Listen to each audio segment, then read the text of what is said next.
जय श्री राम दोस्तों, स्वागत है आपका वॉक पे चर्चा पे मेरे चैनल भारत का गौरव पे।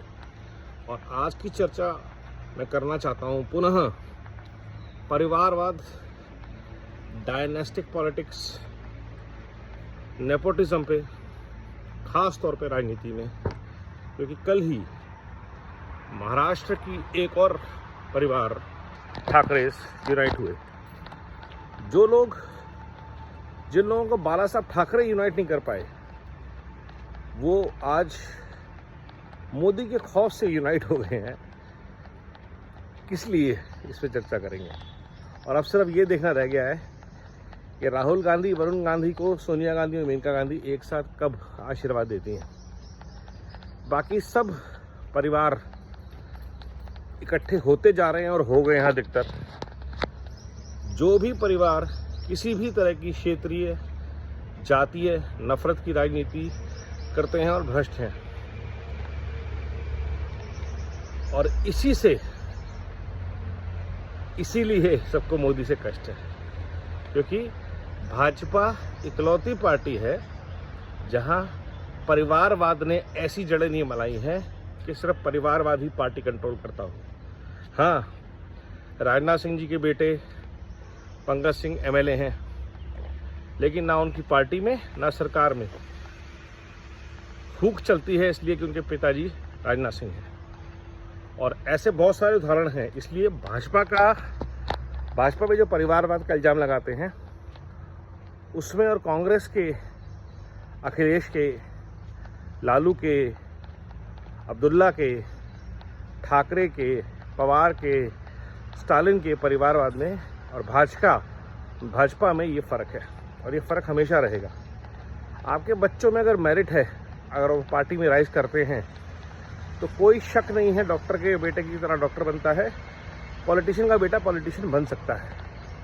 लेकिन अगर आपका बेटा उद्धव ठाकरे है, उसका बेटा आदित्य ठाकरे है, आपका बेटा राहुल गांधी है, जिसका बाप राजीव गांधी था, जिनका राजनीति से कोई लेना देना है नहीं, ना परिपक्वता और ना ही तजुर्बा, सिर्फ इसलिए क्योंकि आपका सरनेम गांधी है या ठाकरे है या यादव है या अब्दुल्ला है, आपको विरासत में गद्दी मिलती है। और जो लोग देश की, समाज की सेवा करना चाहते हैं, जिन्होंने 1 दशक से ज़्यादा, 2 दशक से ज़्यादा पार्टी को दे दी है, वो कभी पार्टी में ऊपर नहीं आ पाते, पदों पर, दायित्वों पर। ये है परिवारवादी पार्टियों का मॉडल, एक फैमिली का एंटरप्राइज दुकान, जो भारत की डेमोक्रेसी के लिए बहुत बड़ा खतरा है। क्यों? क्योंकि अंग्रेज़ों को ये बात समझ में आ गई थी कि राजाओं की जगह अब राजनीतिक परिवार आएंगे, इसलिए उन्होंने गांधी के बाद नेहरू परिवार चुना, और वहाँ से शुरू हुई परिवारवादी पार्टियों की परिपाटी। अब्दुल्ला हमारे सामने है, और सबके सब परिवार अपने आय का स्रोत नहीं बताते हैं।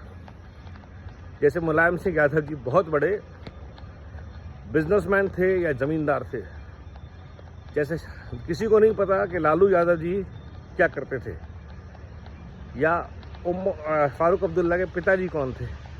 तो कहाँ से आया इनके पास अरबों रुपए का धन का भंडार? और यहीं से जुड़ा है परिवारवाद। अपना परिवार इसलिए चाहिए क्योंकि अगर हमारे परिवार के अलावा कोई और आता है, तो सबसे पहले हमारी अकूट संपत्ति पर ही उसका नज़र होगी। और क्योंकि मोदी जी और भाजपा इस परिपाटी के खिलाफ हैं, इसी बात का सारी परिवारवाद पार्टियों को कष्ट है।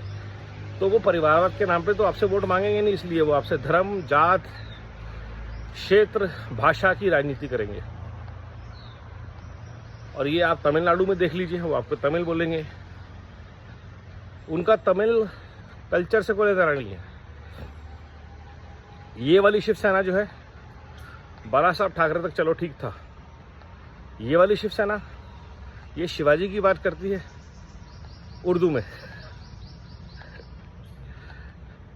ये वाले गांधी देश की आज़ादी की बात करते हैं, इनका गांधी से कोई लेना देना नहीं है, वो गांधी की बात करते हैं। अब्दुल्ला कश्मीर को भारत से जोड़ने की बात करते हैं। जिस आदमी के सर पे कश्मीरियों का खून है और यह हर स्टेट की राजनीति है, तो इसलिए परिवारवाद से पोषित सामंतवाद और सामंतवाद से पोषित भ्रष्टाचार देश की एक बहुत बड़ी समस्या है। तो भ्रष्टाचार की जड़ में अगर आप देखेंगे तो ये परिवारवाद ही है। शरद पवार बारामती के राजा ऐसे नहीं बनते।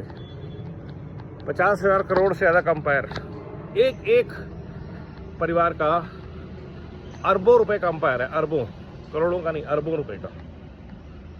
तो इसलिए जैसे ही भ्रष्टाचार पे क्रैकडाउन शुरू हुआ, ये सारे परिवार और ये ठगबंधन एक हो जाएगा। इंडिया अलायंस में खुशी क्यों है? क्योंकि इंडिया अलायंस पारिवारिक ग्रुपों का, गठों का गठजोड़ है, और इसीलिए अरविंद केजरीवाल के साथ और ज़्यादा देश को गुस्सा है, क्योंकि एक उम्मीद जगी थी कि देश के लोकतंत्र को बचाने के लिए भाजपा के साथ एक और संगठन आएगा जो विपक्ष की भूमिका निभाएगा, आम आदमी पार्टी।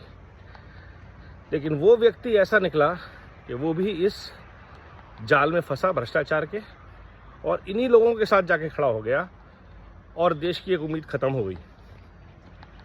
तो आज देश की उम्मीद इस परिवारवाद से पोषित भ्रष्टाचार के खिलाफ मात्र भाजपा, हाल फिलहाल मोदी जी। तो अगर आपको इस भ्रष्टाचार से लड़ना है तो आपको हर जगह, हर हाल में सिर्फ भाजपा को चुनना है। नहीं तो ये परिवारवाद सिर्फ अपने परिवार के लिए, अपनी फैमिली की दुकान चलाने के लिए। और जहाँ जहाँ दिखेंगे बार बार आवाज़ उठाइए, ये वीडियो पे लाइक कीजिए, कमेंट कीजिए और शेयर कीजिए। नमो भारत, वंदे मातरम, जय हिंद।